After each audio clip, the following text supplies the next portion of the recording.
Good evening! Welcome to Chess by Mastery. My name is Ellie. Welcome to our chess channel. So sa gabi pong ito ay ating pong pag-aaralan ang aking previous game against a rated player 1362. At medyo critical ang game. Maraming dapat pag-aralan at sana samahan niyo po ako hanggang sa matapos. At inyo pong magustuhan ay inyo pong i-subscribe at i-like ang video na ito upang inyo po akong masuportahan sa paggawa ng marami pang mga videos. Salamat po at simulan na natin. Nagsimula po kami sa D4, E5. This game is what we call England Gambit. Ang purpose nito ay immediately allows the queen or the dark squared bishop to develop dito or dito, somewhere here. Maraming purpose. Kapag kinapture ko kasi agad dito, makaka-regain ito ng tempo, knight e6 or queen e7. So, yan po yung possibility na mangyayari dyan. Hinahin ko na lang, ng England Gambit. So, d takes e5, bishop to b4, check. c3, bishop to a5. Inaccuracy, sana, dito na lang niya ibinalik o dito. Okay, knight f3, develop tayo. Knight to e7. Mas maganda daw sana ito muna ang tiniring. Or, follow up na lang din na wag muna lang niyang galawin itong knight na to.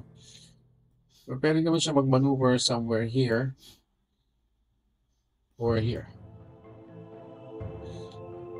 Okay, so let's continue.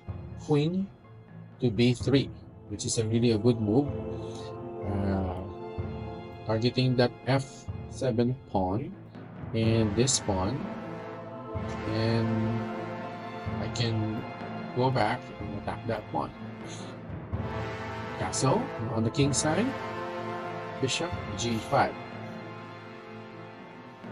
I think dito lang sana para mas accurate. Knight to c6. Okay, so developing e3. Try to develop the bishop somewhere here or over here. Rook to b8. Okay, so may push to dito or push here o dito muna ulit. Okay, bishop to d3. Targeting that pawn. Queen to e8. Inaccuracy. Bakit ito inaccurate? Kasi pwede naman itong i-push niya. So palabasin niya itong bishop, attacking the queen. Okay. Knight bd2. And bishop b6. Okay, pumaporma siya rito at pwedeng pumorma rin siya rito. So, tinira ko ng h4. Bala ko dito, i-push ko hanggang dito yan. Or i-exchange ko dito. Para ma-open tong file na to. Castle ako. And then, gamitin ko to isang rook dito. Pag mag-battery sila, medyo maganda na yung posisyon. Kaya lang, pinalis ako. h6. Atras. Pasok yung knight. Kaya lang, blunder yun. Kasi hindi niya naman makakain eh. Open check. So it took advantage. Captured and win the material. Okay, kumain siya. Ano kinain niya? Kinain niya yung pawn. Which is another blunder. Kinain ko yan. Takes. Kinain niya yung pawn na naman. And another takes. So in this case, lamang na tayo sa official. Nakipag queen to queen pa siya, no?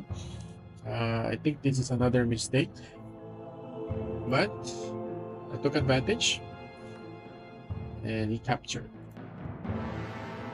Okay, bishop to e4. Kasi tayo ay nasa alanganin. Tayo dito. And we can also attack this piece. And a lot of possibilities. f6. Pwede tayong punta roon. Pwede tayong balik dito. Attacking this one. Then attack again. Pwede tayo ng rook. Castle. Pwede tayong magpasok ng rook dito. Somewhere here. Sa line na to. So, knight to g6. Rook d8. Gusto niyang ma-open ang file na to. Sakupin itong file na to.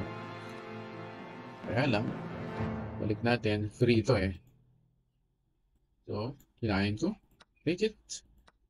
Uy, kumain na naman siya ng kabayo. So, I take it. Ilag yung rook. And then, seeing that the situation is hopeless, the opponent resigned. So, yan lamang po ang ating review sa gabing ito. And I hope meron po kayo natutunan. Na sana, huwag nating pabayaan yung ating mga pieces. Kahit minor lang siya or pawn lang siya. We need to take good care of these pieces.